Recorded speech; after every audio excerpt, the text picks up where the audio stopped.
Halo, na kusalimia katika jina tukufu la Yesu Kristo. Naomba tushikie neno la Mungu kidogo, mstari mmoja. Ndani yake kuna ujumbe ambao nadhani utakusogeza hatua nyingine mbele kidogo. Ni kutoka kitabu cha Mathayo sura ya 24. Mstari mmoja tu wa 10. Karibu.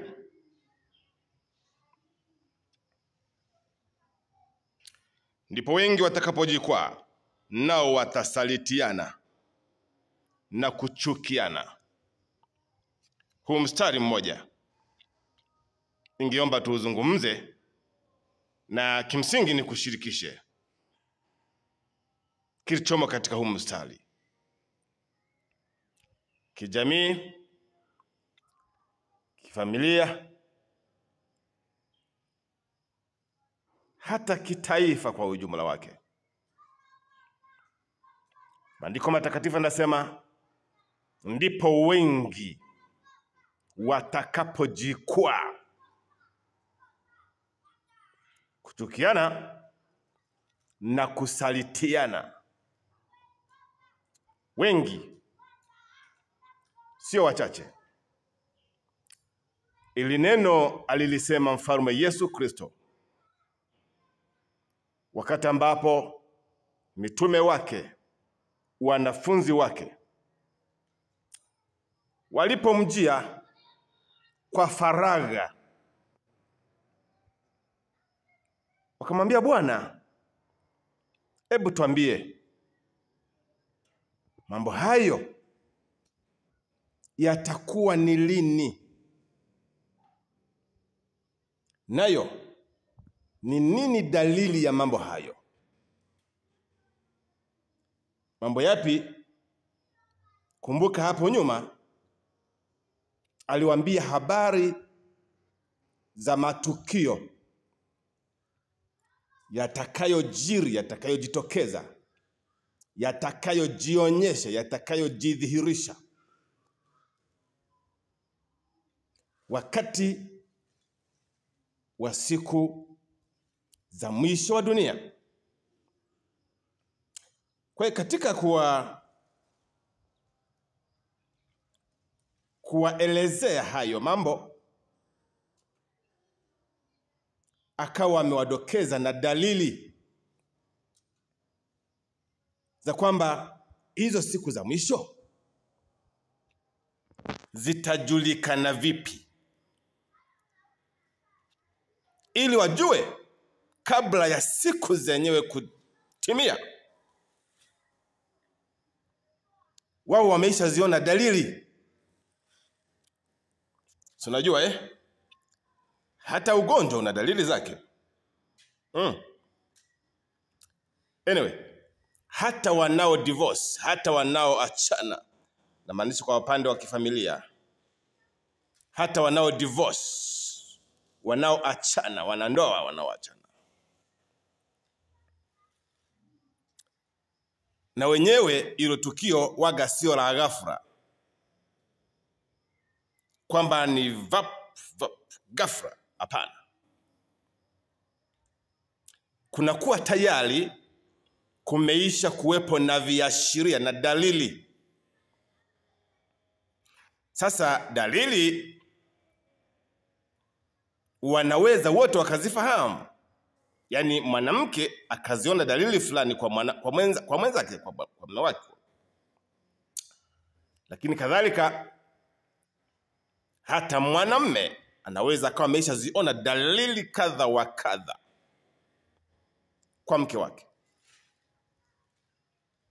Sasa nia ya mazungumzo ya asubuhi leo sio kuzungumza dalili za kuachana kwa wanandoa. Hapana. Ila nia yangu katika muda huu ni kuzungumza dalili za nyakati, za majira ya kujiriwa kwa dunia, kwa mwanadamu.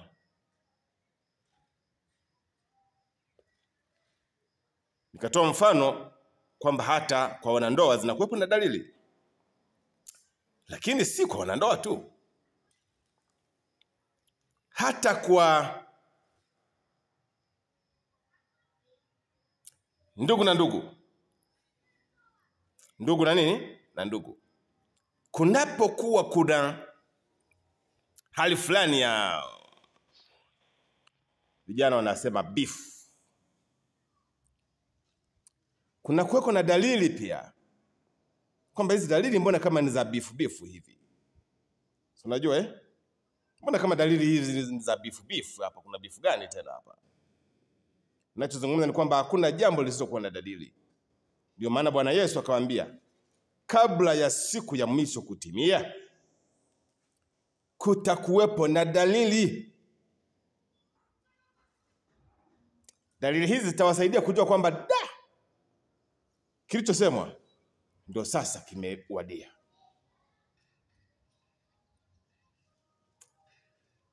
Okay, tuwe mfano mwingine pia. Hata katika taifa ni rais kwa maana ya kiongozi na waongozwao kwa maana ya wananchi. Sasa taifa kwenda salama au machafuko katika taifa na yenyewe yanakuwa na dalili, au amani katika taifa pia inakuwa na dalili. Kwa kila kitu kina nini? Na dalili zake. Na ndio maana kama nyakati hizi unaona viongozi wa dini tunazidi kushauri, tunazidi kuliombea taifa. Tunazidi kuombea taifa na kushauri serikali yetu na kufanya maombi zaidi kwamba amani ya taifa la Tanzania isiyumbishwe, isigoshiwe, isichafuliwe. Taifa lisiyumbishwe, lisichafuliwe. Kwa nini tunaomba maombi haya? Tayari kuna dalili tunazoziona, na serikali inaziona, na watu wote wanaziona, na wewe unaziona. Kwa hiyo dalili hizi ndio zinazotufanya sisi kama viongozi wa dini kuzidi kuliombea taifa sana na kuzungumza kama haya ninayozungumza, kwamba yeyote asije akawa ndiye chanzo cha kuchafua amani ya taifa la Tanzania. Naposema chanzo namaanisha nini? Dalili zozote zenye viashiria vya kuweza kuchafua amani ya Tanzania, tunasema hazitakubalika. Na namshukuru Mungu binafsi kwamba taifa letu la Tanzania liko makini. Serikali ya Jamhuri ya Muungano wa Tanzania iko makini. Iko makini sana. Na si kwamba serikali yetu ni hivi na hivi. Lazima wawe chonjo, lazima serikali iwe chonjo kuangalia kwa huko ili kuziba mianya yote inayoweza kuleta machafuko katika taifa la amani, taifa la mfano katika mataifa mengine. Naona? Kwa mimi nasema serikali yetu iko chonjo. Sawa, ninaposema hivi mtu mwingine anaweza kusema hamna hivi na hivi, chonjo namna gani, hivi na hivi na kadhalika. Ni sawa. Lakini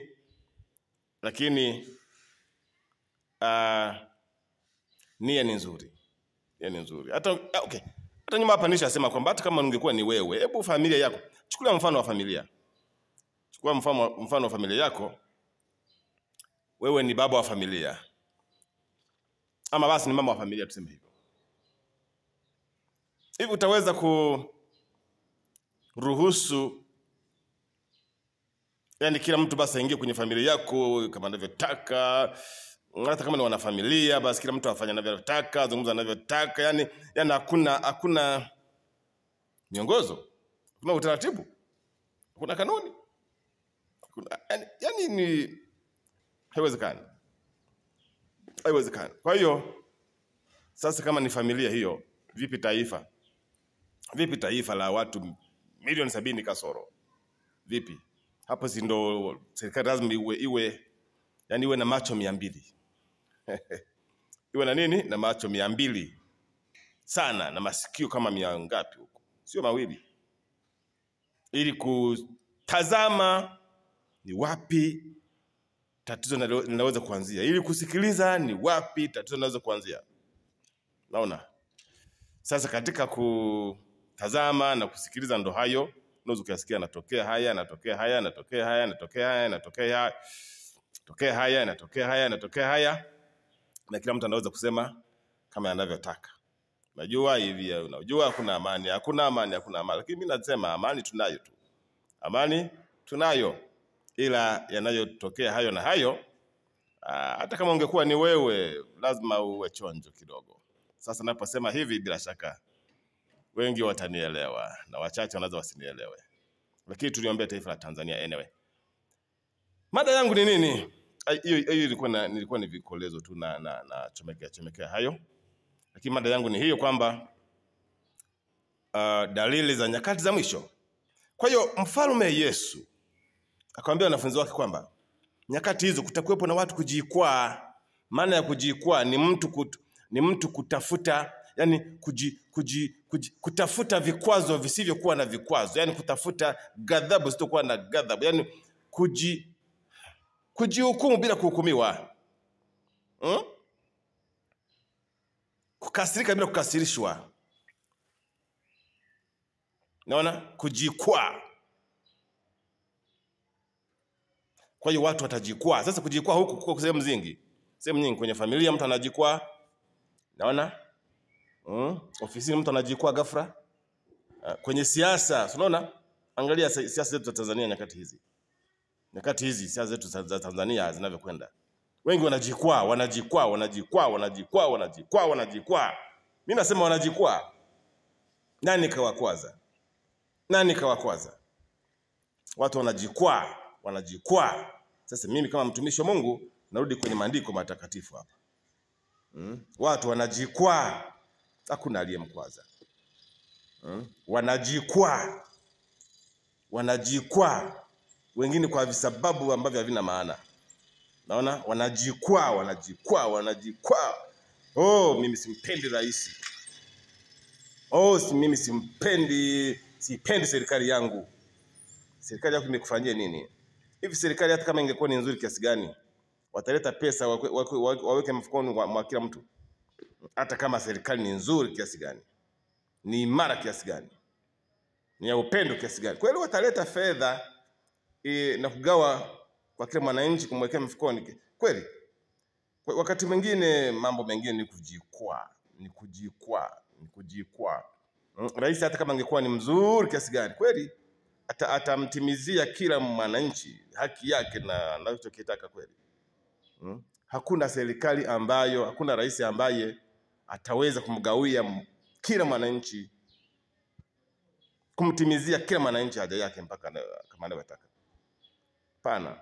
Mambo mengine haya ni kujikwaa. Lakini hata kama ungekuwa ni wewe ukaingia kwenye madaraka ukawa ni rais, nadhani anayemtokea rais aliyepo na wewe atakutokea. Na maanisha nini? Lawama zinazomtokea na wewe utakulaumu. Nani who is perfect?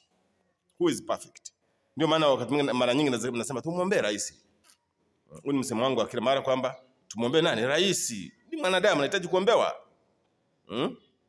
Kwa hiyo wengi wanajikwaa katika serikali, wanajikwaa kwenye vyama vya siasa, wanajikwaa kwenye familia, wanajikwaa kanisani, kwenye misikiti wanajikwaa, maofisini wanajikwaa, kila pembe watu wanajikwaa.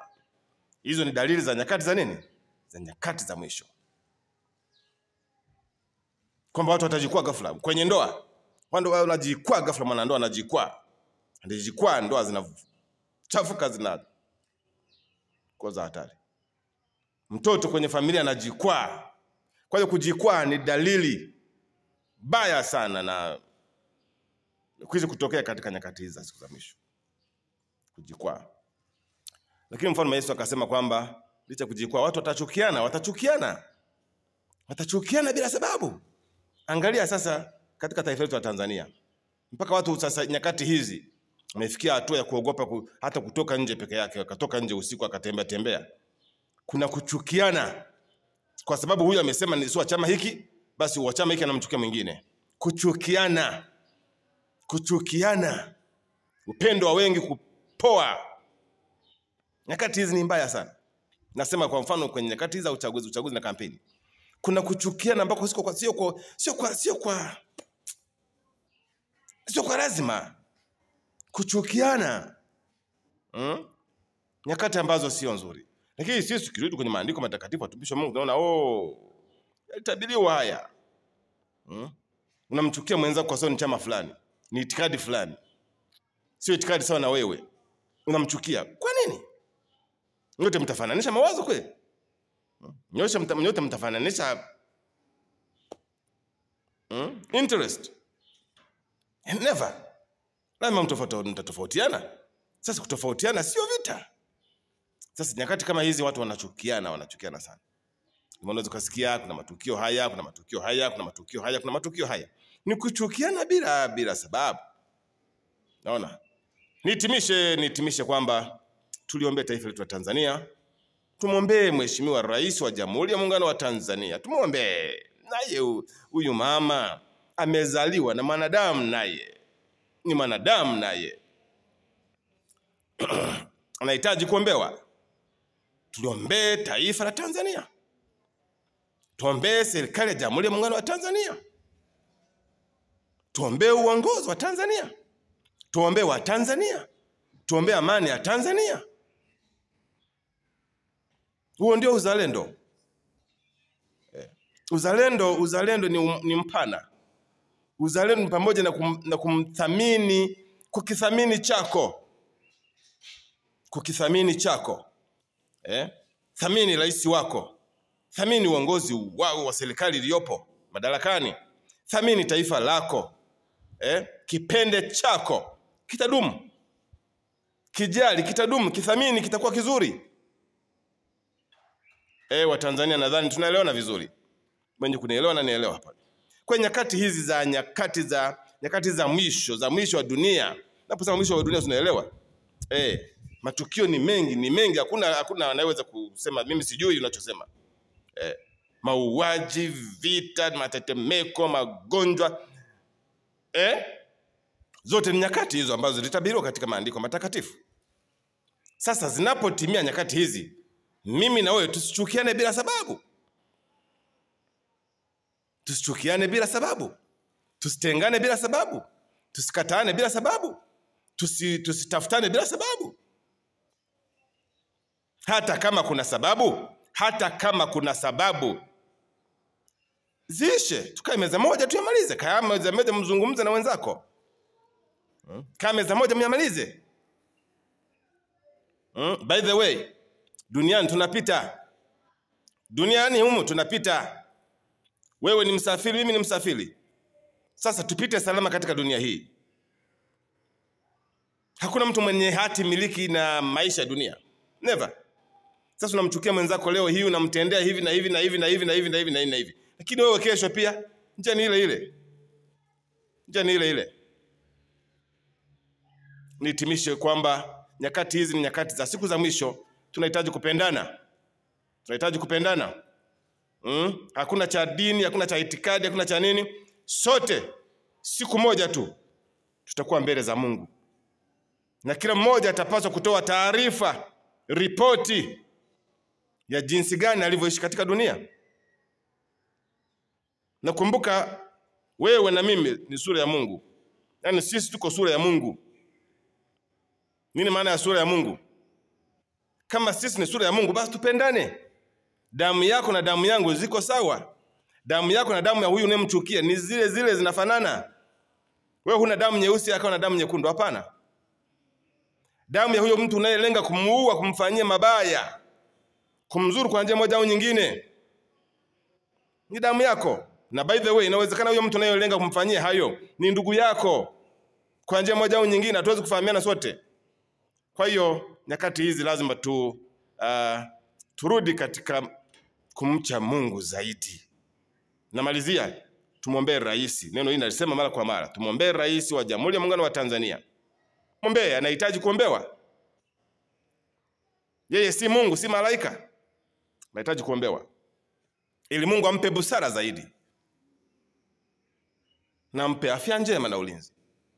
Hapa nyuma nimesema kwamba amekuwa akivamiwa. Nadhani umenielewa. Nimesema uvamizi wa aina mbili. Ana maadui wa ndani na maadui wa nje, lakini pia ana maadui wasioonekana wa kiroho, wa kishetani wanaomtafuta. Kwa anahitaji kuombewa. Usalama wa rais ndio usalama wa taifa la Tanzania. Usalama wa rais ndio usalama wa mwananchi. Habari za siwezi kumwombea rais, siwezi kumwombea ajiombee. Hapana. Tumwombee rais. Na wewe leo hii unaweza kuwa rais, ukayaona magumu nayo yaona yeye leo hii. Kwa hiyo tuombe kwa ajili ya taifa la Tanzania. Amani ya Tanzania ni tunu ya Watanzania. Tukicheza na amani ya Watanzania, tukicheza na amani hii tulionayo, kuja kuirejesha ni gharama kubwa. Wapo walio kucheza na amani, kaichezea amani zao, wakacheza wakaona kwamba wakashiba amani. Kashiba amani. Unajua kushiba amani kwenye ni tatizo. Wapo walio mataifa waliowahi kushiba amani katika mataifa yao, lakini waliishia katika kuitafuta amani mpaka leo ni shida kuipata. Mungu wa mbinguni akubariki. Naishia hapa. Tutaonana tena katika klipu zijazo na taarifa zijazo. Mimi ni Bishop Anastasi Kaindaguza. Shalom. Tumwombee rais. Amen.